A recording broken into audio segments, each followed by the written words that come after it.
All right, welcome everybody. This is the first episode of a new podcast I'm doing. I'm gonna get into that one day, but this podcast is geared for veterans and business leadership and things like that. So um, I'm talking a little bit off the top of my head, but I'm just going to introduce my first guest. His name is JJ Hardy. He's a leadership coach. He served 18 years in the Army, right? You said Yes, the Army? Army. In the Army. So I'm looking forward to having a conversation with him, and it's going to be a great conversation. So without further ado, we're going to get right into it. So, hey, how you doing, JJ? Lucas, I'm great. Thank you very much. I'm humbled that you're willing to bring me on your show, and even more humbled that you're putting me on your pilot. So, thank you very much. Yes, sir. Yes, sir. And I'm like, at, off the record, I was like, just bear with me. I do a podcast, but this is like something, a new niche for me. It's new. So I'm like, I have to get my bearings with it. But, JJ, tell me a little bit about yourself. I know you have a book, but you can get into that. But tell me about yourself. Well, so like you said, I'm a veteran. I served in the U.S. Army, retired as a warrant officer 2018. I'm married. I've been married also 19 years and Mm-hmm. have two wonderful kids. My daughter's about to graduate from high school. Um, but now I'm on this journey of leadership to kind of help empower people to be the best version of themselves. And in addition to that, I do a couple of podcast shows Mm-hmm. where I talk about leadership and I talk about veteran entrepreneurship as well. And I try to inspire people to to be the best version of who they are, not necessarily what the Mm-hmm. uniform told them they were, but the best version of who they are. I like that a lot.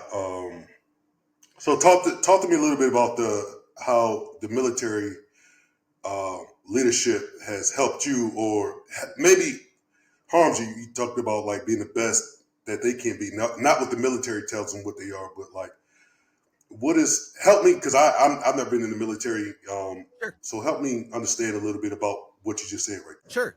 So, there. as far as leadership in the military, they do a very good job at teaching you leadership because, as you know, in the military, we're required to do things sometimes that are really really difficult. Sometimes in a combat Mm-hmm. zone. Sometimes when we're far away from our families, so on and so forth. So we got to rely on the person to the left and our right.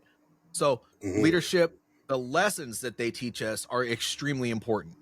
Um, pardon me. I'm sorry, but the other part that I want people to take away from that, you're not the military, is that identity Mm-hmm. portion. When you're in the Mm-hmm. military, you have a rank, you have a title, you serve a very specific need, and you don't Mm-hmm. have to worry about, um, being valid in that need.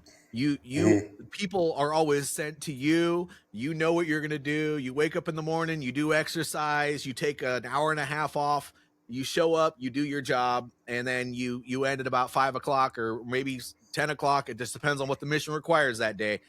When you get out, nothing is spelled out for you, and a lot of time people serve directly out of high school, and so that is their Mm-hmm. entire adult identity and know-how. So when they stop doing that, it's really really hard to figure out how to figure out where you fit in the civilian world. Whether you go get a job or start a business, the lingo is not the same. I mean, you look at these job application or these job listings that are out there, and everything you know about what you've been doing your whole adult life, all the language that they use and all that stuff is just so foreign. And then you don't think you can Mm-hmm. do it. And then you don't know where you fit. And then it just ends up spiraling into this crisis where it's difficult. And that was part of my journey as well. Luckily, I found a DAV and a few support groups on the outside to kind of guide me in the right direction. Plus, I had a couple great family members. One of them just passed, but you know, people that got helped me in that journey. So I believe that after the military, community is so important to getting us where we need to be. Yeah, I always say community is everything to me. I have a couple communities, like I said, shared off the camera. I am in a wheelchair, so I seek those disability communities. just to, just to see that I can do it. Representation matters sometimes. So like if I see somebody doing something that's in a wheelchair, I'm like that gives me the confidence. Or sometimes the confidence to say, let me try to be the first person to do that in that space, you know. Not just because they're saying, well, if I don't see anybody in that situation that looks like me that's doing it, it's like, nah, I could do it. I just might have to be the first person to do it. But Right. it's funny you say that. I had a guest on my show that I know. He spent 30 years in the Air Force, and right out of high school. So that's all he knows military. That's it. You know what I'm Everything. saying? That's all he knew. And he talked about the bad times. There were some good times getting out, but the bad times. Mm-hmm. Can you share any of those? Do you have any um, moments of like just not really hitting rock bottom, but just like I don't know if I could live the civilian life? Yeah. I will say that it started during my transition. So Mm-hmm. my transition started with finding out that I was going to have to be medically retired, and Okay. I was fresh into being a warrant officer, which is Mm-hmm. a version of a senior leader in the military. For those who don't know what that means in your audience, but it I wasn't done, and Mm-hmm. still mentally I'm not done. So it's like as soon as I was told that I had to leave, and then I started being separated from everything that I was doing Mm-hmm. for my profession in the military, not necessarily just being in the military itself, but watching other people do the stuff that I was doing because they were trying to Mm-hmm. separate me. It felt like my train was leaving without me every day. Yeah. And so that 8-month journey from the time that I found out I was going to have to leave to the time that I left, I did go into kind of a depressive state because, Mm-hmm. this family that I had for all of these years is now a family that I'm not going to be a part of anymore. Mm-hmm. And then once I was out and we moved away from Alaska, which is where my final duty station was, to Virginia, I really struggled with that. I did get to the point where my dizzy spells and stuff were starting to get worse. I Mm-hmm. I would I had quite a few disassociative events, and I do have post traumatic stress. And I'll be Mm-hmm. honest with you, when you're working a lot and you have a purpose, the symptoms of that just are not nearly as rough. But as Mm-hmm. soon as that purpose and that level of busyness that you had, and by the way, commonalities with all the people you were working with that had similar problems, that goes away. It seemed like everything just got heightened, and it was hard. I found myself, I don't like admitting it, but I found myself sitting alone and crying. I found myself getting angry a lot more often. I found myself uh, doing things like isolating myself that I would not normally do. And Mm-hmm. that lasted for a while. Probably lasted over a year. Wow. And until I found, as somebody recommended at the VA, because I was going through counseling at the time from a person who never served in the military. God bless her soul. She was a wonderful person, but that doesn't. We had no commonality, so Mm-hmm. it was difficult. So I found the DAV. I bought the lifetime membership into the DAV, and then I started attending some groups over there in Virginia, and I found that I was not the only one going through these hard times after the military, and some people were still going through it 30 or 40 years after separating. And that was very interesting to me. And so when people would Mm-hmm. go around the room and start sharing their story, I felt a connection there. It was like, oh my Mm-hmm. gosh, I finally somebody that I can talk to about this that actually understands. And though that didn't completely help what I was going through, it gave me an outlet, and I slowly Yes. started improving from there. Now I'm after working a couple jobs, that was hard too. Working in a place where you kind of speak a different language, and your experience is completely different from someone else, even though you're put in charge of them, and you don't know the job that you're leading. but Mm-hmm. everyone there expects you to know, and so you instead of knowing everything, you have to find somebody that is on your team that can help you Mm-hmm. lead these things, because without those specific people on your team, you would probably make the entire infrastructure of your team fall apart. And doing that at one place, then another place, and then finally one more place before I decided to stop and do these things on my own, because I found that most civilians, and I can't say all, but most civilians, they don't have the opportunities for professional development that the veterans had, that I grew up with, and it was a Mm-hmm. real big missing link. And so I said, I know how to do that. Hell, I've been doing that my whole adult life. That's one thing that I can do. Thank the Mm-hmm. Lord, you gave me a sign. I'm going to jump off and I'm going to go do it. So that's what I'm doing now. Leadership. So let's talk about leadership. And Let's talk about leadership. so like what sparked this wanting to lead people? You may have said it just now before, but like, is there like more specific reason or event? Yes. The last company I worked for, not going to name the Mm, company, not going to name any that's names fine. in the organization, Hmm. but my boss, he was also a fellow veteran, and Hmm. I had the unique opportunity to help this organization. It was a growing organization, nationwide organization, and they were just getting bigger Hmm. and bigger and bigger. Well, one struggle that they were having is that they would promote new managers into their positions, and then those people would fall on their face. Hmm. They didn't have mentorship, they didn't have coaching, they didn't have guidance.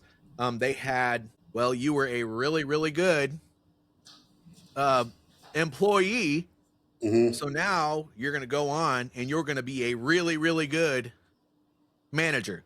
Well, that model doesn't always work. And by the way, Yes. not all employees, as good as they may be, even want to be a Hmm. manager. And sometimes that promotion happens whether you like it or not. And so what I did is I helped create a new manager program in that organization, and our retention numbers for the new managers, it grew significantly. It actually, in the first year that it was implemented, it increased our manager retention numbers by about 60%. And so they were going to make a position for this, and I said, well, I would love to have that promotion and take that position and just keep on doing that for my full-time job instead of what I'm doing. And Okay. they said, absolutely. And they gave it to somebody else with a master's degree. So I Oh. said, you know what? I think I should do this on my own. Had that conversation with my boss, also a fellow veteran.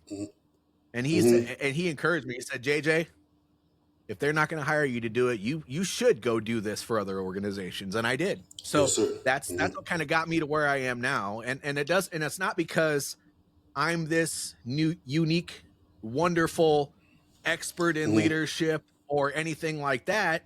It's just that me, just like a lot of other veterans that are out there that serve their whole career a whole career on active duty, we were groomed to be able to do this sort of a thing. And it came easy to me because it was something that I had done. Let me see. My first leadership position was in 2007, and then I moved four more times after that. So I had done that four times Hmm. in every position that I was assigned to. I mean, we're expected to do it. It's part of our job. So it was just something that I was able to do. Yeah, I like that. Um, you said that every employee. I mean, you could be great as you are as an employee. You may not be. First of all, they may not want it, but like it doesn't always equate in being a leader. So, how do you look at somebody and say that's a great employee, but that they're not leadership material?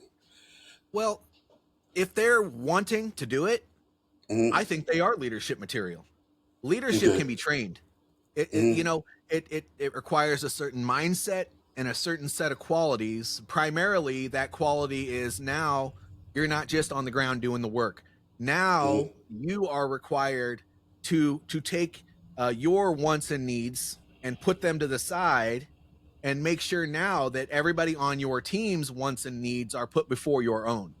And if you can, Okay. and if you can do that, and if you can be taught how to kind of develop that mindset, because even as children going into adults, we're more selfish than we should be, and that's just natural. Mm-hmm. But when you don't have to worry about just yourself anymore, you need to be told what the differences are, and how you need to be looking at things day to day, so that you just know what to expect, and then have somebody guiding you through that process. And all that guidance needs to be is regular conversations.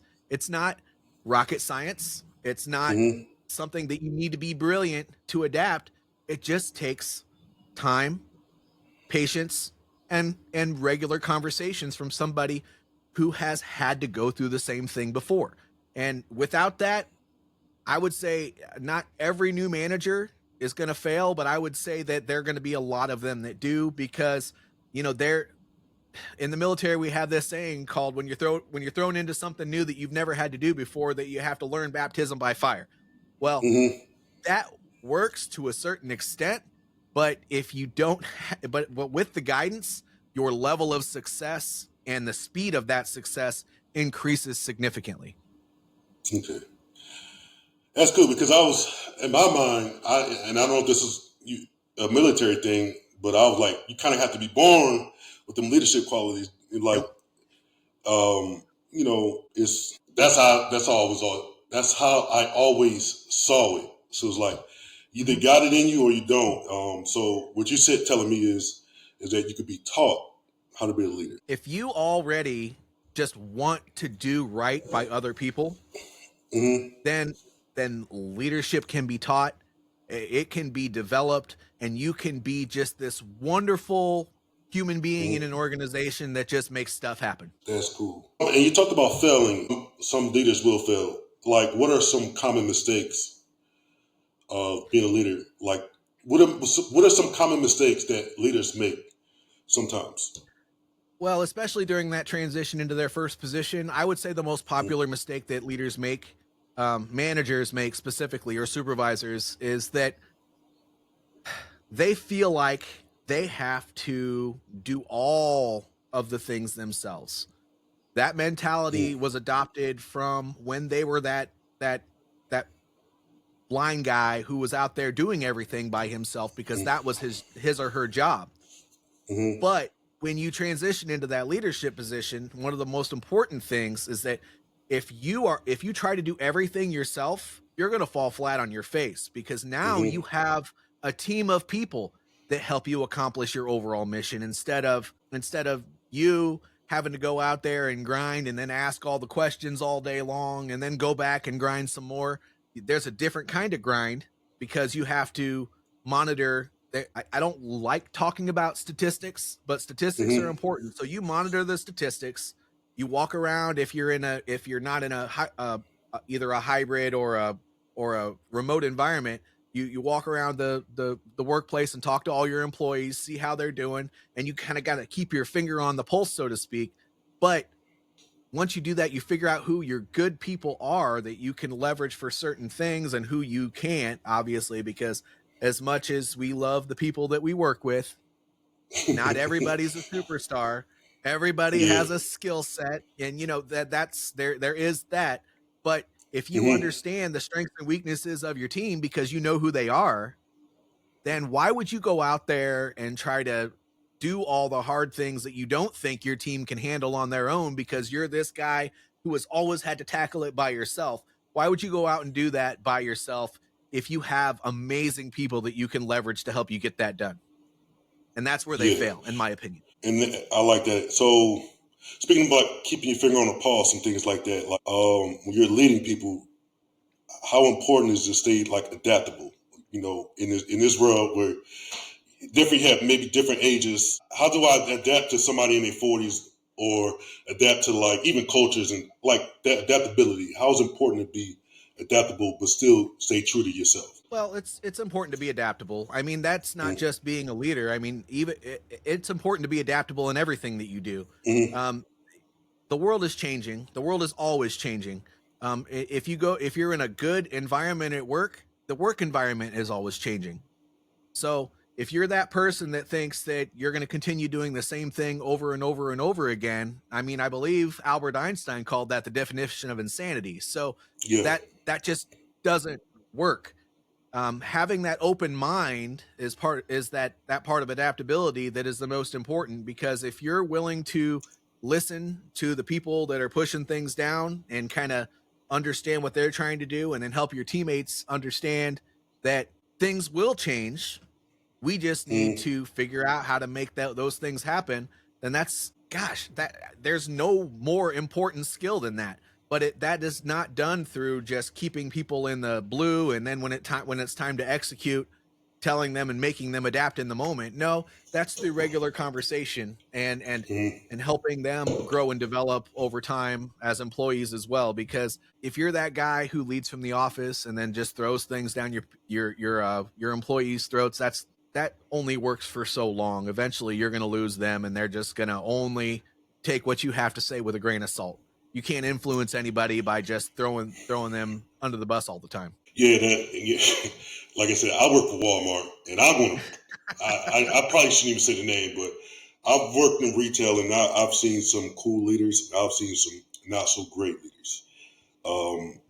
That there was managers that I trusted, that if they told me to do something, that I knew that they would have my back. And there was some managers that I knew that they would throw me under the bus. Um, and so, with seeing that, so how do you, like, if you recognize leadership qualities in somebody, how do you encourage them? How do you talk to them about taking that step to become a leader when they may say, no, I'd rather just do my job, or I don't want to step into that leadership role and fail. Maybe also, like, get into their head and, like, believe that they just don't have what it takes to be a leader. Well, it's not a matter of having what it takes. If somebody has a core belief that Mm-hmm. this is the only thing that they want to do, and then they want to be left alone, sometimes that's difficult. But I Mm-hmm. usually, if I truly believe in somebody, and I try to have a growth conversation. So if they say, I really don't want to do that, or I don't think I'm ready for that, or I don't think that's for me, or whatever the case may be, I'll ask them, well, what is for you? what Mm-hmm. what is your next step after stocking shelves, or what is your next step after driving a forklift, or whatever the case may be? Mm-hmm. Do you want to grow from that, or is this something that you see yourself doing forever? If they answer, this is what I see myself doing forever, I might just I'm not going to sit there and poke the bear all day long, but I will ask Mm-hmm. them, hey, look, if that's truly for you, that's great. But if not, I would love to help you get to that next level. And if that's something you're interested in, I'm always here. And by the way, this is not the last time I'm going to say this to you. Yes. Yeah. Um, Now I have a question about mentors. I know you have mentors, people that you look up to. How Yep. important how important is that to have those people in your lives for advice and just to bounce ideas off and in turn be that mentor to somebody else? Well, you know, there's no easy way to say this, but I will Mm-hmm. say that if you feel like you're that person that can just do everything without any guidance from anyone else, you're ignorant.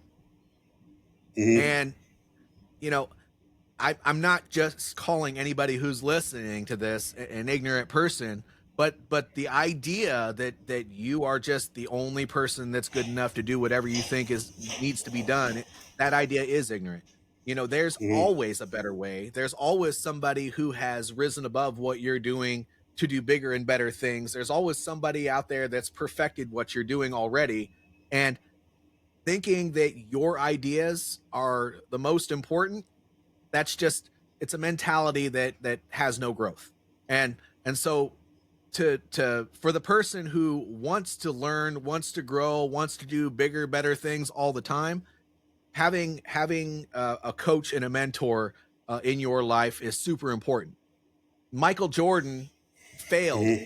many more times than he succeeded, and he's got all kinds of championships under his belt. Mm-hmm. But he had a coach for almost every area of his practice for being a basketball player. Now, not everybody agrees with sports and stuff like that, but with that in mind, how much better could you be? Do you want to be more than just a good leader, or do you want to be a champion?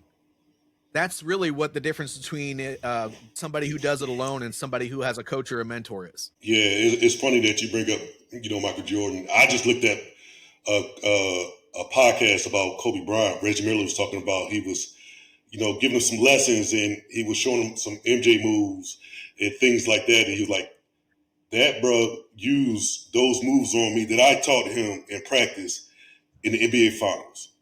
He was like, Yep. people were giving him the game, and he was using that. He just studied. He studied the game. He wanted to know everything about the game, and that competitiveness is, and I think that's where, like, I think that for me, we're born leaders, because I feel like you have to have some type of fire. And I understand what you said, but like that fire of what separates a great leader from just a leader. Because if I'm gonna be a leader, I want my people that follow me to trust me, that they got my back, that I got their back at any. I'm willing to die for them. And, that's being extreme, but I really want to be that leader that people could trust. And I understand you wrote a book, right? Oh, I still have some more questions, but I understand you wrote a book. yeah. Matter of fact, they're right here. They're not real big, but they're on specific topics. One is my journey to entrepreneur. Oh, wait, where's my camera here? Okay. One is my journey to entrepreneurship. And I geared it in a way where people can learn, if they really want to, how to start a solopreneur business of their own, whether it's coaching, whether it's going out there and being a photographer, whatever. I mean, this one kind of gives you a roadmap using my personal experiences as an example. And so it's really short. I want both of these to be so short that somebody can read it multiple times if they want to, and get whatever they need out of it. And then it can sit on your shelf if you want to, or pass it on to somebody else. My other one is, it's specifically about leadership. And there it is. Why organizations should develop their leaders. So I call this my why book. If you're ever, if an organization out there is ever wondering why they would hire a coach or hire a trainer or hire somebody to come in and help their managers with a little bit of leadership, this is the reason why. It has everything that I believe about leadership to be true in there. And also a short pocket guide. Both of these you can put in a portfolio, take with you, highlight the important things, whatever the case may be. Yeah, but I mean, you can find both of these. You can find both of these on Amazon. You can reach out to me if you want to talk about these things. But I mean, that my passion is leadership, because I've seen the effect of it not working well, and with a little bit of with a little bit of love, how it can work well right after it didn't. Yes, sir. I like that, man. I think I'm gonna go look at it, and I may buy just to support. I'm a supporter of things, so I've bought my guest books and things like that on my other podcasts, and especially if they have audio. Like, I know it's probably not audio, but like if they have audio, I'm like, I got it, so I listen to it. But I do support, and I have a couple books from other people that I have and things like that. So I probably have a couple more questions for you, at least. Sure. No, I'm going to ask you, writing a book. So you say you wanted, like, how was that process? I just want to know how about the process of writing books and being disciplined enough to write those books. Well, you said it right. Discipline. That's what it takes. You just got to find a little bit of time out of either every day or every week or whatever works for you. But when you find that time, for me, I had to schedule it. And then I had to stick to my schedule and not find an excuse not to do it. And then, and then after it was all done, I needed to keep that schedule so that I could edit it, get it ready. And then my wife so I'm not really what I would consider to be an English good grammar sort of a person. So my wife is. So I had to deal with handing that over to her a couple of times, both of those, and letting her commit murder with a red pen on there and hand it back to me so that I could make those corrections. But what I would say to the person who wants to write a book that hasn't done it or feels like they can't do it, listen, if this illiterate son of a gun can go out there and write something and put it up on Amazon, then you can do it too. There's, that we this is a mindset thing. We all make up excuses in our mind, and what we choose to believe is what we move forward with. So if we choose to Yes, sir. believe that we can't do it, then we don't. If we choose to Yes, sir. believe that we can do something, well, and then we'll try it, and then somebody will tell us how horrible it is to do that, and then we'll give up on it. But if you believe that they're wrong and that you believe you can still do it, stick to your own vision. Back to the leadership conversation, Lucas. In the military, they taught me that leaders have three attributes. So leaders have presence, they have vision, and that vision is important. That's what we just got done talking about. And they have intellectual capacity. I believe that regardless of how smart we are, we all have some sort of intellectual capacity. Vision is nothing more than seeing the end result, believing in that end result, and pushing towards that end result. And the leader of presence means that you show up. And in this example, for being a writer, if you want to do it, you just have to show up for yourself. And in reality, sometimes I never have a problem with my vision, but like showing up, if I show up, that is 70, it's not even half, it's 75%, 85% of my battle. Just showing up. It's not And just I'm like, really. why didn't I do it in the first place? I could have did this 5 years ago, 10 years ago. I'm showing up for it now, and it's just like, come on. And I get mad at myself, and it's just like, so, and I realized like, that's a part of how I lead people. Like, I try to get people, but man, people, like, if you want to start a podcast, sometimes podcasts oversaturated, but people are looking for your voice. They don't need my voice, they need your voice. It's not about like, if one person listens to your podcast, if you're speaking life to them, do it for them. Don't look at the numbers. Like, do this for the people that listen to you, that want to hear your words. I'm like, just show up. Show up for them. So It's not just that's you. And always, you know what? yeah.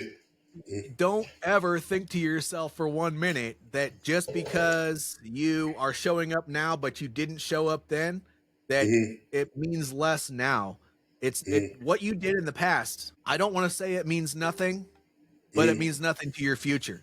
It's how you show up today and every day after today that matters. Yes, sir. And I appreciate that. I think I got one more question. Sure. So say I was, I'm going to step into a leadership role tomorrow. What is a piece of advice that you can give me?